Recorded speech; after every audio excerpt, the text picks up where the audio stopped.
नमस्कार दोस्तों।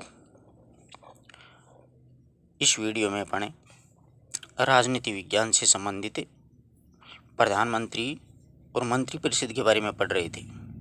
मैंने कल एक प्रश्न भी पूछा था आपको मंत्रिपरिषद से संबंधित कि प्रधानमंत्री होता है वो किस किस विभाग का प्रमुख होता है, कौन कौन से विभाग के अध्यक्ष होते हैं, परंतु एक विद्यार्थी के अलावा किसी ने भी जवाब नहीं दिया।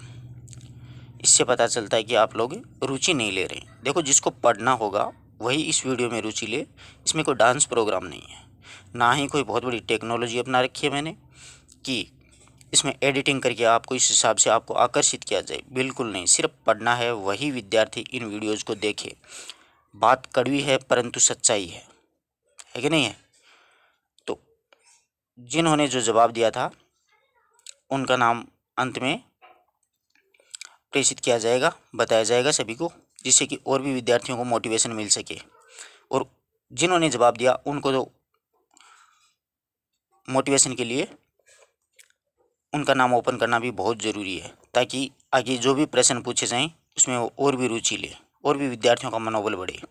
तो आज का अपना वीडियो जो है, देखिए, प्रधानमंत्री और मंत्रिपरिषद से संबंधित है। पहले अपने कक्षा 6, 7, 8, 9 और 10 की पुस्तकों से पॉलिटिकल और हिस्ट्री के जितने भी प्रश्न बनते हैं उनके वीडियोज़ बनाएंगे। उसके बाद में ज्योग्राफी के, ठीक है?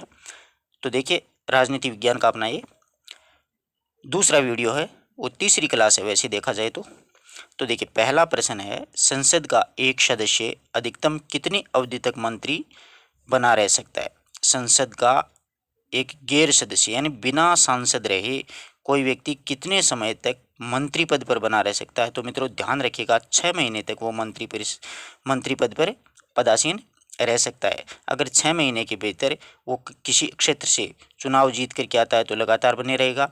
अगर 6 महीने तक उसको चुनाव वगैरह नहीं जीत पाता है तो पद से हटा दिया जाएगा, अकस्मात ही वो अपने पद से मुक्त हो जाएगा। तो कितने समय की अवधि रखी गई है मंत्री पद के लिए? 6 महीने की अवधि। यही विधानसभा में है, यही सांसद में। ध्यान रखना, दोनों जगह सेम ही चलता है ये प्रोसेस।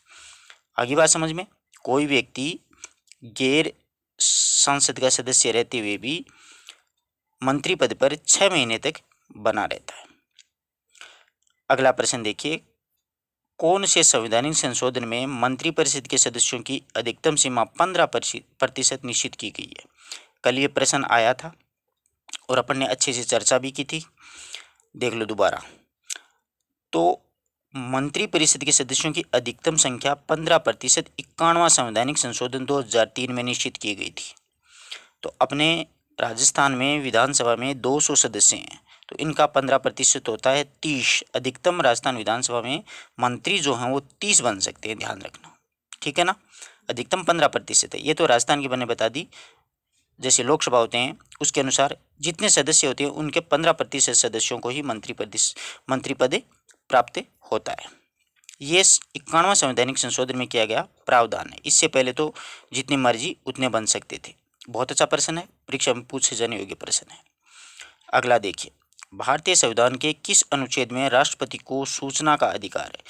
यानी राष्ट्रपति किसी भी प्रकार की सूचना प्राप्त कर सकता है। ये संविधान के अनुच्छेद 78 में उल्लेख किया गया है कि राष्ट्रपति किसी भी प्रकार की सूचना है वो प्राप्त कर सकता है, अनुच्छेद 78 में।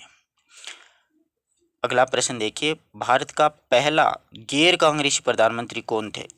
पहला गैर कांग्रेसी प्रधानमंत्री मोरारजी देसाई थे। बहुत बार पूछा गया प्रश्न है मित्रों, ध्यान रखिएगा। बहुत बार ये प्रश्न परीक्षाओं में पूछा जा चुका है और आगे भी पूछा जाएगा। तो भारत का पहला गैर कांग्रेसी प्रधानमंत्री मोरारजी देसाई थे। अगला देखिए, किस अनुच्छेद के अंतर्गत मंत्रिपरिषद सामूहिक रूप से लोकसभा के प्रति उत्तरदायी होती है? किस अनुच्छेद के अंतर्गत मंत्रिपरिषद सामूहिक रूप से लोकसभा के प्रति उत्तरदायी होती है? तो अनुच्छेद 75 भाग 3 में 3 के अनुसार होती है। वो मंत्रिपरिषद है वो सामूहिक रूप से लोकसभा के प्रति उत्तरदायी होती है, अनुच्छेद 75 में भाग 3। ये भी ध्यान में रखना।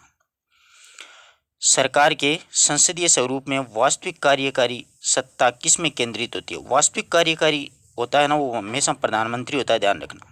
और राजनीतिक रूप से राष्ट्रपति होता है।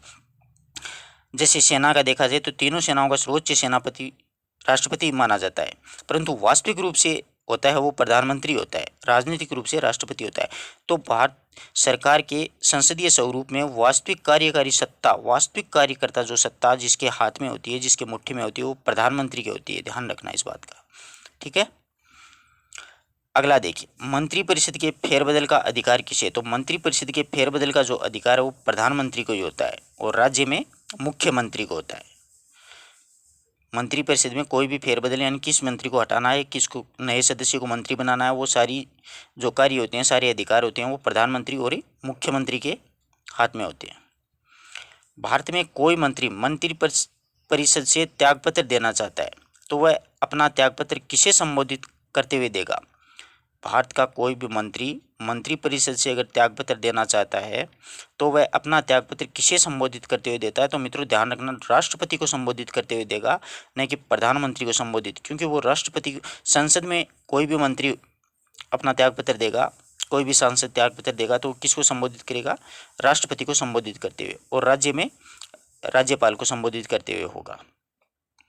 किस प्रधानमंत्री ने अपने कार्यकाल में लोकसभा का एक बार भी सामना नहीं किया? बहुत बार पूछा गया प्रश्न है मित्रों।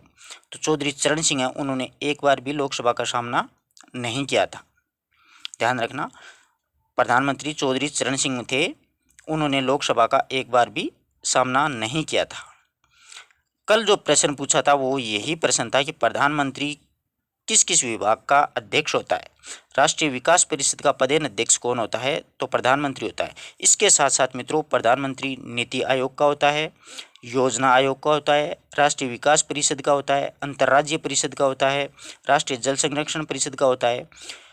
इन सभी का अध्यक्ष होता है, पदेन अध्यक्ष वो प्रधानमंत्री होता है। और सीमा जी सोनी नाम करके एक मैम है, उन्होंने एकमात्र ऐसी विद्यार्थी हैं जिन्होंने इस प्रश्न का जवाब दिया था। मैंने ये प्रश्न पूछा था कई बार, हिंदी साहित्य की वीडियोज़ में मैं प्रश्न पूछता था। मैं बहुत ही कम प्रश्न पूछता हूँ, वैसे क्या है कि प्रश्न पूछता हूँ तो विद्यार्थियों को ना आते हैं तो वो क्या होता है कि तनाव में आ जाते हैं, उनको ऐसा लगता है कि अपन को ये प्रश्न नहीं आ रहा है, इसलिए मैं प्रश्न बहुत ही कम पूछता हूँ। बाय द वे कभी कभी प्रश्न पूछता हूँ, हालांकि बीच बीच में पूछना चाहिए जिससे कि पता चले कि विद्यार्थी कितनी रुचि ले रहे हैं पढ़ने में।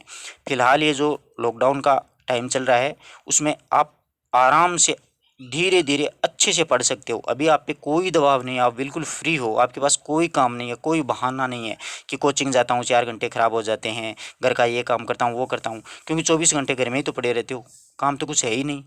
बात बड़ी कड़वी है मित्रों, परंतु ये बात अगर आपको दिल को छू गई तो एक दिन लाइफ बन जाएगी। ध्यान रखना इस बात का। और ऐसे बहानेबाजी से कुछ नहीं होना है, पढ़ना तो पड़ेगा ही पड़ेगा। लॉकडाउन जीवन भर नहीं चलना है, ये अब खत्म होने वाला है, वापिस सामान्य जीवन में अपन को जीना ही पड़ेगा। कोरोना के साथ साथ ही जीना पड़ेगा, कोई ऑप्शन नहीं है, सावधानी बरतनी पड़ेगी अपन सभी को। तो ध्यान रखिए, जैसा भी कोई प्रश्न पूछा जाए आप उसका जवाब दीजिए। आपको नहीं मिलता तो आप पुस्तकों में खोज करके जवाब दे सकते हो, मैं तुरंत थोड़ी पूछता हूँ आपको। दूसरे दिन तीसरे दिन आपके जैसे भी आप वीडियो देखते हो तो उस दौरान आपके सामने प्रश्न आता है तो उस समय आप उसके जवाब दे सकते हो, जिससे कि क्या है कि आप स्वयं का भी मनोबल बढ़ता है, स्वयं का आत्मविश्वास भी बढ़ता है और आपके पढ़ने में रुचि भी बढ़ती है कि हाँ ये प्रश्न मैंने बताया ये सही है। तो सीमा जी सोनी उन्होंने राइट जवाब दिया था, उनके लिए उनको बहुत बहुत धन्यवाद। एक दो बार मैंने साहित्य के प्रश्न भी पूछे थे, उसमें भी सीमा जी सोनी ने ही जवाब दिया था, एक आध विद्यार्थियों ने और भी दिया था। तो ध्यान रखना, जिस वीडियो में जिस प्रकार का कोई प्रश्न पूछा जाए तो आप ज़रूर उसका जवाब देने की कोशिश करें, उसे पढ़ने की कोशिश करें उस टॉपिक को, जिससे कि आपका कॉन्सेप्ट क्लियर हो जाएगा। मिलते हैं शाम को एक नई वीडियो के साथ। शाम को का वीडियो बहुत ही महत्वपूर्ण होने वाला है मित्रों, उसमें राजस्थान की हिस्ट्री के प्रश्न लूँगा और राजस्थान की हिस्ट्री में जैसे महाराणा प्रताप, सांगा, राय सिंह, चंद्रसेन, राज सिंह, उन सभी के बहुत ही महत्वपूर्ण प्रश्न हैं और हर एग्जाम में वो प्रश्न पूछे जाते हैं। तो मिलते हैं एक नई वीडियो नए टॉपिक के साथ, तब तक के लिए नमस्कार दोस्तों।